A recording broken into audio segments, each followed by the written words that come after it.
finalist presentation. Come on up. I want to invite Dr. Karen Gazith, Mrs. Ellie Grumberg of Talmud Torah Herzliah of Montreal to tell us about their challenge-based learning initiative.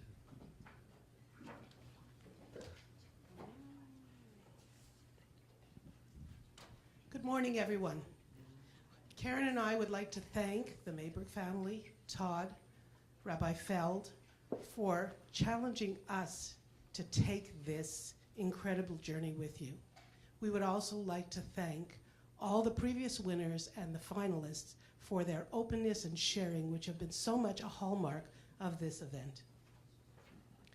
As I walked through the halls of our school and walked into class after class, it became apparent that the teaching was, if not 100%, at least 90% frontal.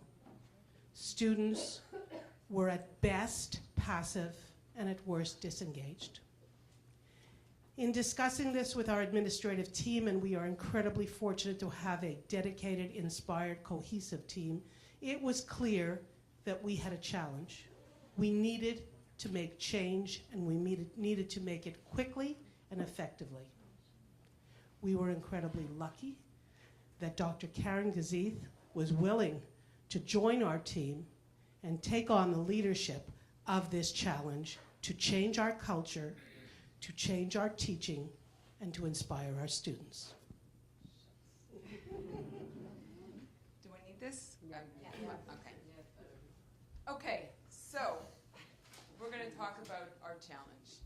When I was a graduate student doing a master's degree, I remember one day we were invited to a special education school. And we walked through the doors, and what we saw was a group of children with physical disabilities walking up a makeshift staircase. And what struck all of us as students was at the top of the staircase there was a brick wall. And what we said to ourselves is, people learn, people grow, people move, people are inspired because there's purpose. The fact that they were walking upstairs only to hit a brick wall was something that was imprinted in my mind and really had an impact on my beliefs as an educator. We must enhance and we must make sure that the students have purpose for their work. So that had great impact for me as an educator. I came into the school, and the first line of business was to walk around and go visit the different classrooms. And that's what I did, and I met with the teachers and had conversations with them. And at first, the idea was, let's work with the teachers. Let's share with them different strategies to help enhance their teaching. Going into the classrooms, it became very apparent that teaching the teachers strategies would be insufficient, because what was really needed was foundational change. And I was really struck and moved by the Dvar Torah, because in the words of Jim Collins, good is the enemy of great. Mm-hmm. And it really touched me when I listened to that, because we went into the classrooms, it was okay. But sometimes when things are okay, it's very difficult to change.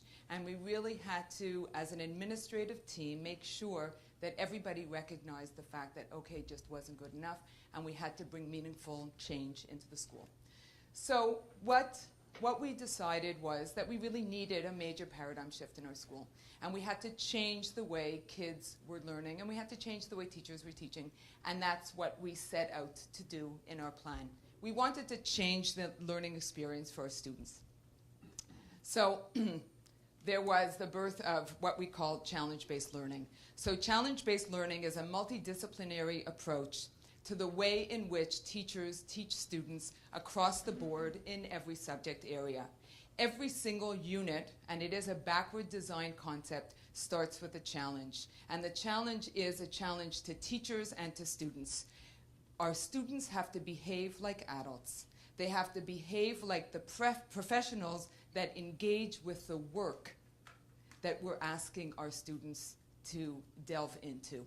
We have to ask them, well, who does this? What professional in real life really gets into and deals with this kind of work? And that's what we wanted. That's the mindset we wanted from our teachers. So we want students to feel and act like professionals. We want them to ask deep questions. And most of all, we want them to solve real-life challenges. So what we did was we created, together as our team, we created what we call our challenge-based learning template. And it had the following components. It was built around large questions like understanding by design. There was always a clear, what is it that you want your students to know, understand, and be able to do at the culmination of every unit. We had to make sure that each of our units started with a real-life challenge. And that's something that we proposed to the teachers. What's the challenge that you're asking students to solve? There had to be a real-life challenge, because one of the things that I noticed when I went around to the different classes is we were asking our students to engage in misimot, in tasks. They were sitting there, and we were saying to them, open your book, read the perek, take out your pen. It was a series of tasks or misimot that had no meaning for the students. So every single unit starts with a challenge, and the challenge is, who uses this in real life? And how do we engage the students so they begin to embrace and embody the professional that deals with this line of work? Begin with a real-life task.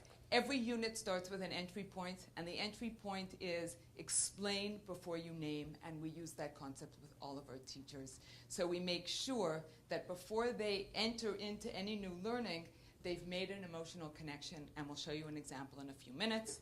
Authentic assessment, pre-assessment, real-life tasks, using technology to meet people and go visit places, constant recoding, and very much the concept of we have to make sure that we're doing more digestion and less force feeding with our students. Focus on skill mastery is the last one. So we're teaching for transfer and authenticity, not rote learning and the test. Year one, every single teacher developed one unit based on challenge-based learning, following the template, beginning with the challenge, and incorporating all of the elements of challenge-based learning and backward design. After the implementation of each one of their units, we met with them, provided them with feedback, and then at the end of the year, every single teacher engaged in a self-assessment, both because we wanted them to think about how they would improve in the future, but also because we wanted to set the model for self-assessment with their students. In year two, every teacher will develop 3 units using backward design challenge-based learning. Every teacher will have discussions with the team to talk about how the implementation is going, self-assessment, and we are beginning a process of mentoring where the teachers who are the most comfortable with this process will begin to support those teachers who are just developing a comfort level, and all of the new teachers, because we have a lot of new teachers coming into our school. So next year, we will begin this mentorship process. In year 3, all of the teachers will have developed 5 units following challenge-based learning, backward design. We're also going to be bringing in a concept called lesson study. Lesson study is a model out of Japan, and it's quite, it's found its way into some of the schools in Los Angeles, gradually moving into the other schools, where a group of teachers will meet. They will develop one lesson collaboratively based on their unit plan, and they will then observe the one teacher that volunteers to implement the lesson, meet back again and provide feedback to see whether or not in the implementation of the lesson they're actually dealing with the challenge, the real life elements that we are bringing into our school, and we're going to continue with the mentoring. In years 4 to 5, all teachers in our school are going to be using the challenge-based learning approach, and we believe that both mentoring and lesson study will be firmly implanted in our school as models of collaboration. Now, self-assessment, the questions that we ask our teachers: how did you do, what worked well, and what would you change in the future? And what we have here is just the hyperlink, and we also have hard copies of the self-evaluation form that all of our teachers have used. And again, it's just a model of reflection, and also a model that we want them to bring into their classrooms. I want to just share with you a couple of examples of what the teachers have done this year. So a unit on the 10 Commandments, the entry point. We asked our students to behave as CEOs of a failing high-tech firm, and their first order of business was to bring in a series of ethical behaviors into this new company. The authentic, given the Canadian context, we told them that they were youth group leaders, and their job was they had an hour with a group of students in Saskatoon, and they were to share with them the meaning and the purpose of the Ten Commandments. And that's what we asked our students to do. A unit on the Holocaust, students proposed a new program for March of the Living that would make March of the Living more relevant for today's students. And a third example is De'ak Duma, or prejudice. The students in a Hebrew language class the culmination was to present a new bill before the Parliament on the ethics behind the bill, the rationale for the bill relating to the issue of prejudice. An example of taking our students to different places. We plan to take our children on a virtual tour of the Chana Senesh Museum in Israel, because we want to show teachers that technology should be used to take children out of the classroom. We want teachers to feel that we are breaking down the four walls of the classroom. They're there, but they're only there physically. We don't want them to be there emotionally. Goals for students: strengthen their love of Jewish learning, increase knowledge, increase their long-term commitment to Jewish values and practices, ultimately improve their grades, increase their overall engagement, and we have a student questionnaire. And we want to defy the bell curve. We want every single student to show an increased sense of success, and we're already starting to see that, and I'm mindful of the time. We want to increase teacher collaboration, which we're starting to do. Teachers are already saying, I'll share my unit with you if you share your unit with it, and they're sitting down, and that's what we're starting to see, and we are starting to see a reculturing of our school. The JEIC grant will enable us to do the following: engage curricular experts, align all of our materials, because we do have a challenge with our materials that are not aligned with our new approach, begin teaching the mentoring process and lesson study, enhancing professional development in the areas such as authentic assessment and different specific Judaic studies disciplines and challenge-based learning. Final thoughts. We've had a solid first year. We're already starting to see students who are saying, I'm feeling differently. They're going to certain teachers and they're saying, why are you not doing what some of the other teachers are doing? What are the expectations? What are the big questions? What's your challenge? So the students are starting to challenge their teachers. We're starting to build momentum. As we talk about the flywheel concept, teachers are starting to feel better because they see that the students are feeling better about what they're doing. And success breeds success. So as teachers start to feel better about their teaching, they want to do it more often. And that's where we're at so far.